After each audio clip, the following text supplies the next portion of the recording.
Let's be real. Most bike racks you see today were probably installed before you were born. Would you trust your bicycle's safety and stability to an antique? Or a pretty curvy tube that won't hold up your bike? Let's take a quick ride through time and check out racks you locked your bike to in the 3rd grade that, unbelievably, are still around today. And of course, others that have come on the scene and are really good at creating, wait for it, bicycle chaos. To set the stage, here's a pop quiz going over our bicycle parking criteria. A. Should you hide your rack down a dark alley where at least one tire, a seat, and perhaps the whole bike will disappear? Or B. Should you place your rack in a high visibility spot within 50 feet of a building entrance near the rider's destination? B it is. If you chose the dark alley, head to our website. We'll set you straight with some much needed planning advice. Next question. A. Is that Blue Light Special $5 cable lock just fine because it wraps around your seat post? Or B. Do you have a U-lock that actually discourages thieves? If a rack isn't compatible with the U-lock, you may as well kiss your bikes goodbye. Am I right? There are at least 5 different types of bike racks. Some specializing in wheel bending, some excelling at piling up bikes on bikes or having them fall over. Come along and let Ground Control take you on a bike rack tour to the promised land of organized, upright, secure bike parking. Let's begin. The Grid Rack. Low price, low quality. Ah, the Grid Rack. Who hasn't seen one of these babies? This rack was made before bike thieves came onto the scene. Because, let's face it, it does zero for security. These just won't go away and are forever cluttering up streets and sidewalks. The big question we always get is, does it really hold that many bikes? Technically, yes. But you know, so does a wooden pallet if you throw bikes on top of it. Yikes.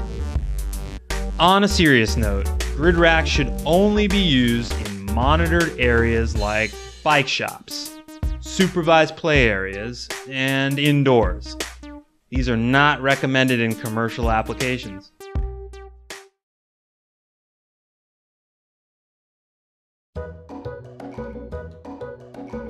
The Wave Rack.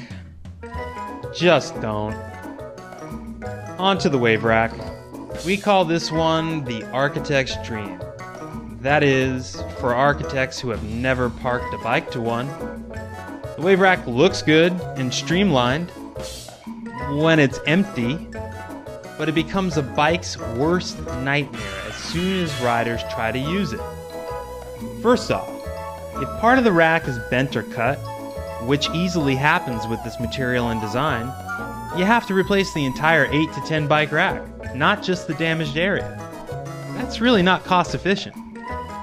Riders will park their bikes sideways looking for some stability, turning the 8 bike rack into a 2 bike rack and leaving everyone else with trees and fences. And these issues make the Wave Rack the least intuitive, worst mass-produced product in the industry. The rack does not meet any parking guidelines because it does not contact the bike in 2 places for support and proper locking. Maybe you're picking up that we don't like this one. Unfortunately, we had to include it because it's cheap and architects think it looks pretty. Okay.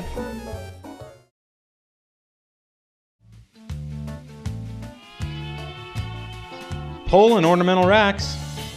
All looks, no substance. They call these the post and ring racks. They can come in many custom designs and have some type of vertical pole with a loop to secure the bike. Remind you of an old Western hitching post? Yeah, that's the idea. But unlike horses, bikes don't have 4 legs to stand on. I mean, let's be real here. You just want to ask the designer of these pieces of art, Do you even bike, bro? But these ornamental racks seem to make a city's list because of their aesthetic appeal. For all of you who don't ride bikes, let's face it, you will love these racks.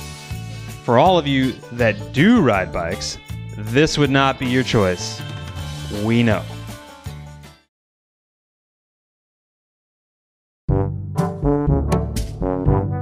The inverted U. Inexpensive but unimpressive. The inverted U has been the most popular rack for the last, 75 years? 175 years? When people tell us it works, we need to define that statement. Does it lock your bike? Yes. Well, there you go. It works. But if your bike could talk, it would have a lot to say about the rash it would get scratching its frame against bent metal. If incorrectly locked, a common tragedy afflicting the inverted U, the bike falls over because there's no way to keep the tire from slipping. Your bike would feel deeply uncomfortable with a stranger parking directly up against it and sticking pedals where they don't belong. Ew. All in all, the inverted U is a good option if price is an issue and you don't mind that the bikes can slip and tip.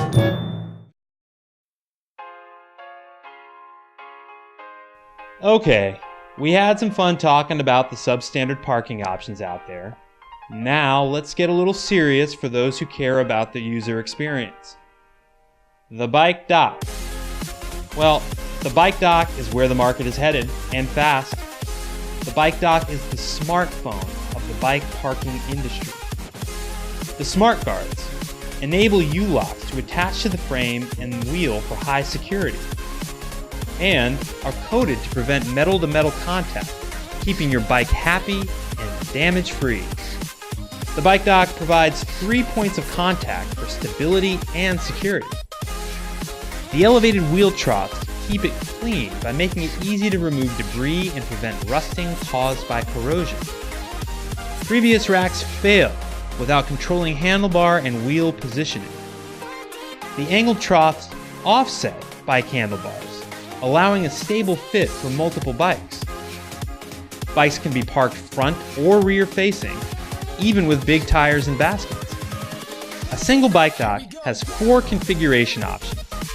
It excels in tricky parking situations, is designed to be flexible with sidewalks, around trees, and in tight areas. It turns just about any designated area into a controlled and organized footprint. The bike dock goes above and beyond minimum parking guidelines. The efficient use of space, long-lasting durability, and friendliness towards users and bicycles make the bike dock the best choice.